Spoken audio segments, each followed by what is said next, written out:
Once you come out of the baby stage with your little one, you're probably thinking you're heading towards some pretty smooth sailing.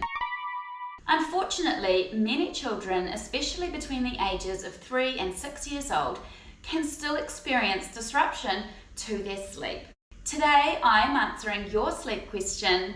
My 3-year-old is waking up talking and crying. Could it be nightmares? And in this video, I'm going to talk you through what could be causing your 3-year-old to be waking up during the night, talking and crying and not going back to sleep. So stay tuned for some answers. Hi, I'm Nikki. I'm one of the founders of Little Ones and mother to 3 beautiful children.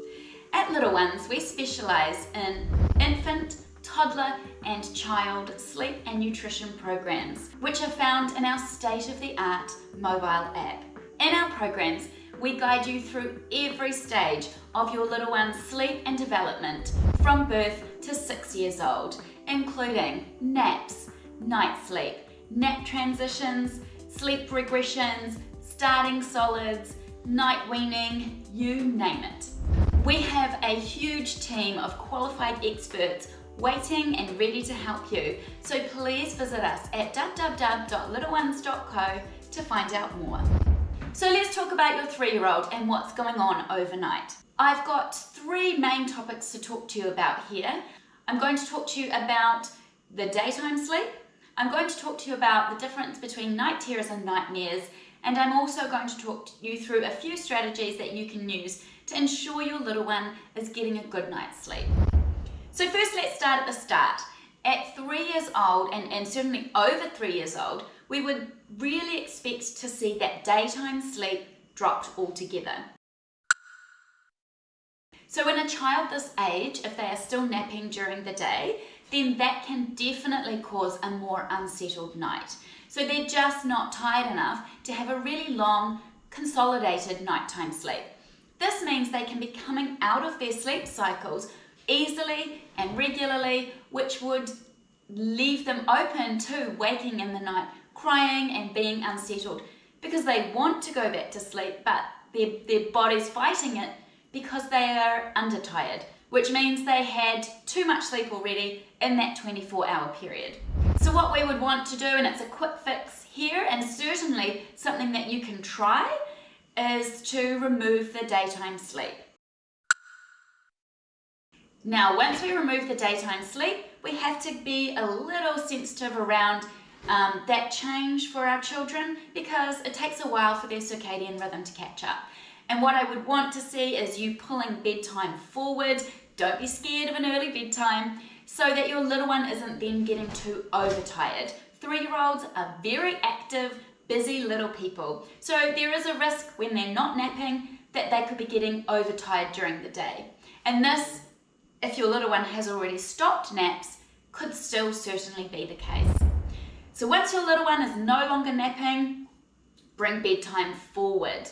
So I would expect in a child this age to be seeing a bedtime of no later than 7 p.m. In fact, my own children at this age, once they stopped napping, were generally going to bed around 6:30, 6:45 in the evening because an overtired toddler is going to find it a lot harder to fall asleep and stay asleep. So you want to pull bedtime forward to avoid overtiredness.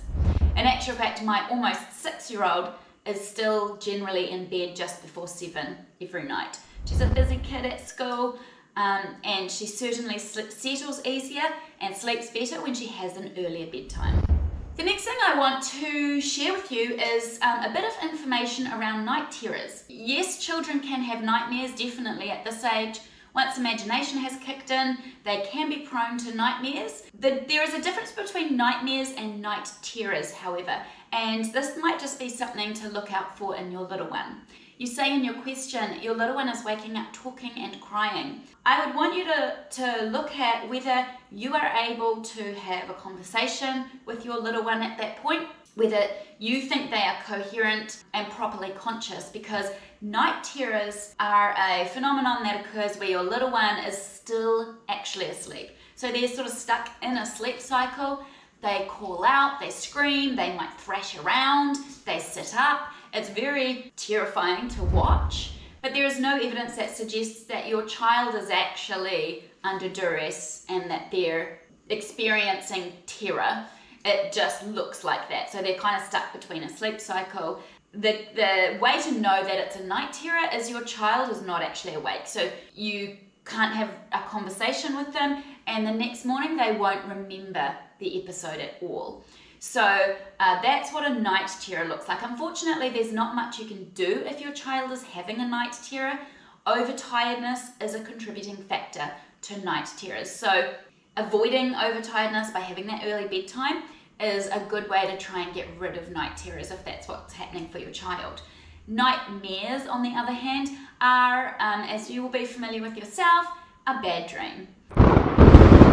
Your little one will wake up, they're probably talking and crying because they've had a bad dream. However, I would not be expecting to see this happen every night. Night terrors can happen very regularly, and my own son, when he was about 4, he had a period where he was having night terrors for almost every night for a considerable amount of time.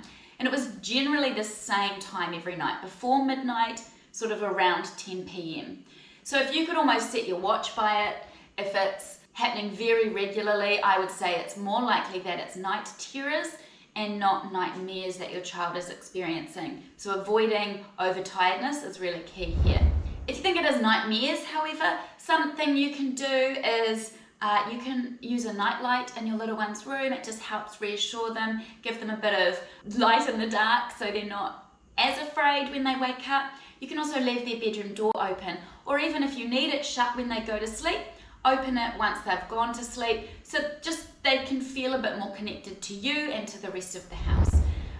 If your child's experiencing nightmares, talk to them about it during the day. You can implement a whole range of things.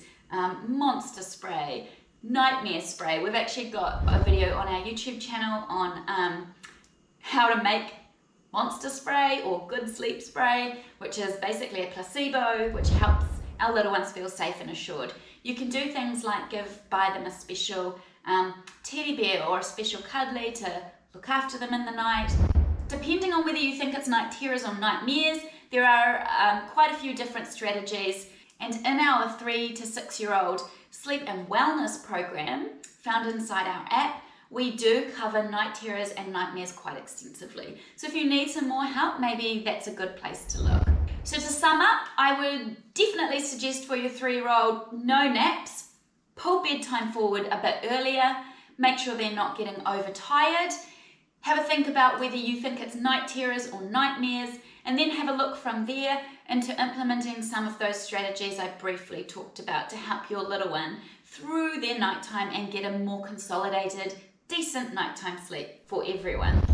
As always, we would love to help you further through the information available on our website, through our massive library of videos, and of course through our comprehensive sleep and nutrition programs inside our app. Thank you very much for watching. Don't forget to subscribe to our YouTube channel and check that notification bell so you can see our videos every week as we release them. I'll talk to you soon.